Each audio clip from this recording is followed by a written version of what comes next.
Sinemaya göz kırpan bir çift kara göz, yükselip kadının binbir rengini gösterir bize. Şehla bir bakışın ardına saklanan yalnız bir tebessüm süzülür yüzünün kıyısından. Kimsesizliğe sığınan bir oyunculuk belirir.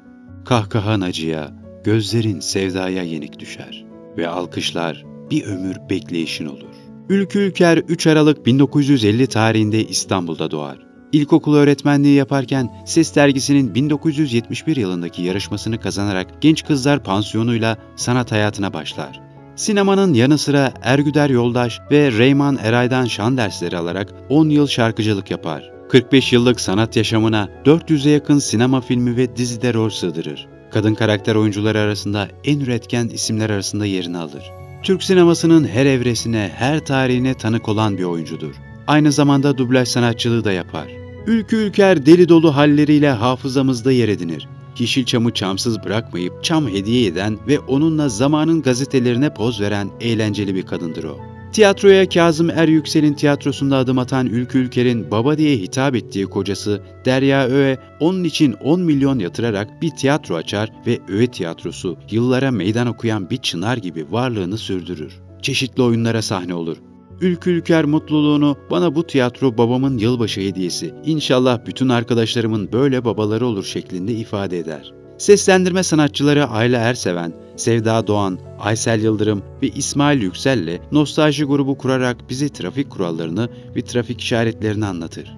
Birlik olmanın gücüne inanan Ülkü Ülker, Sinema Emekçileri Sendikası Yönetim Kurulu üyeliğinde bulunur.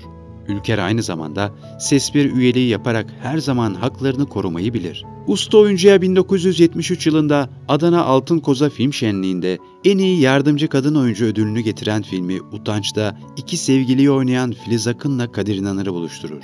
Filiz Akın'a sonuna kadar sev diyerek Yeşilçam'ın dolayısıyla bizlerin tabularını bir kere daha yıkar.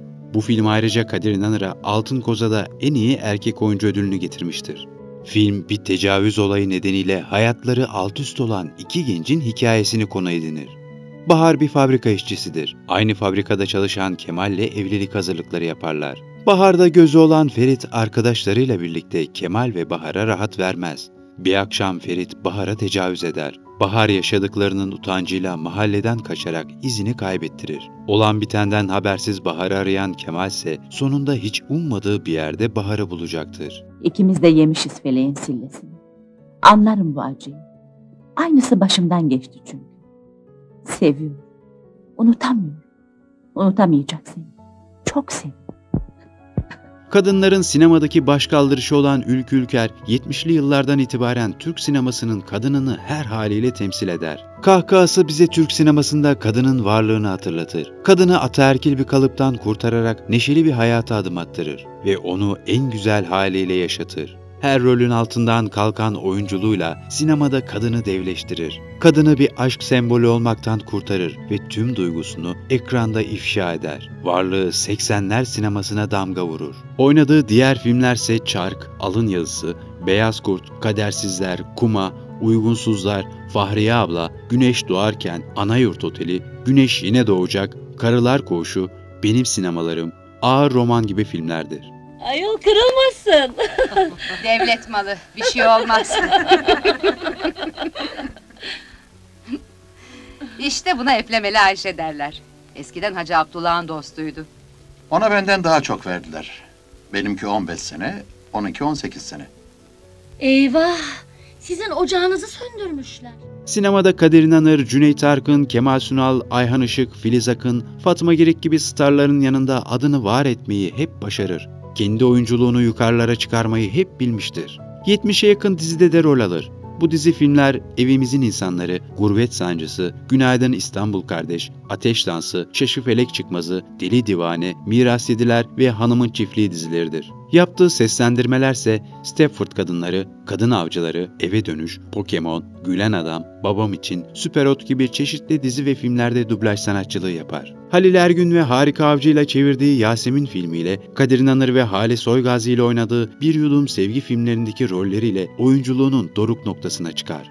Ayrıca Ülkü Ülker, TRT İstanbul Televizyonu seslendirme stüdyolarında seslendirme yapan oyunculardan biridir. O dönem seslendirenler aynı gün içinde belgesel kaydından sinema filmi dublajına, çizgi film seslendirmesine, günlük diziye, özellikle o dönemlerde Latin dizileri meşhurdur, tüm bunların hepsine koşturarak yetişir. Ülkü Ülker o günlerin aranan, sevilen ismidir. Performansı her zaman yüksek, disiplini örnek alınan, çevresine neşe saçan bir kadındır. Ülkü Ülker seslendirme sanatçısı olarak görev yaptığı dönemde seslendirme sanatçılarının emeğinin karşılığını alabilmesi için mücadele verir. Sesleriyle sayısız filme hayat veren seslendirme sanatçılarının seslerini devlete duyuramadığını söyler. Yıllardır yokluk içinde yaşayan seslendirme sanatçılarının yaptıkları için meslek olarak tanınması gerektiğini belirtir.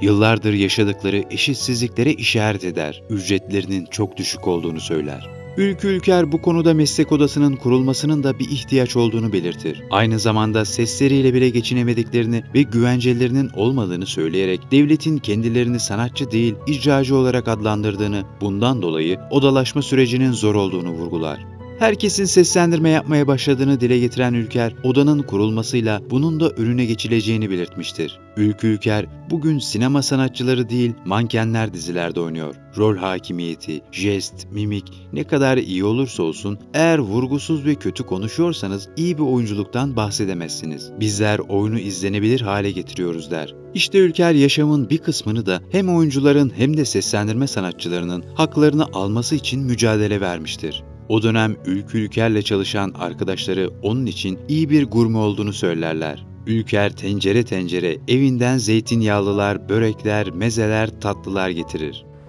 Sen tanıyor musun Tarhan dostunu? Tıpkı bana benziyormuş. Onun dostu yoktur ki, ama öyle zanneder. Yalanına kendisi de inanmıştır. Biz beraber büyüdük. Bütün arzusu bir dost sahibi olmaktı. Olmadı. 45 yıllık sanat hayatına birçok başarı sığdıran bu güzel oyuncu, bypass ameliyatı sonrası geçirdiği felç nedeniyle uzun bir süre ekranlardan uzak kalır. Sinemadan ve dublajdan uzak kalmak onu çok üzer ve Kumburgaz'daki evinde inzivaya çekilir. Sinemanın cesur kadını çok sevdiği filmleri artık sadece izlerken zamanda onun aleyhine işler. Ümraniye Eğitim ve Araştırma Hastanesi'nde vücudundaki enfeksiyon nedeniyle bir hafta kalan ve aniden kandaki değerleri düştüğü için yoğun bakıma kaldırılan ünlü sanatçı Ülkü Ülker, 66 yaşında hayatını kaybeder. Ülker 31 Ocak 2016 Pazar günü İstanbul'da yaşamını yitirir. Geride ise onlarca film bırakır. Maalesef tüm hayatını verdiği ekranlar sanatçının ölüm haberine yer vermez. Sosyal medya hesaplarından duyurulur sadece. Gözlerimiz ekranda deli dolu bir karakter ararken hafızamızda yeşerir. Sinemanın o kocaman kara gözleriyle heyecan olursun. Sesine ise ayrı bir müptela oluruz. Sinemanın en neşeli sesi. Seni hep özleyeceğiz. Bir videomuzun daha sonuna geldik. Diğer videolarımızdan haberdar olmak için kanalımıza abone olmayı ve bildirim zilini açmayı unutmayın. Sağlıkla kalın.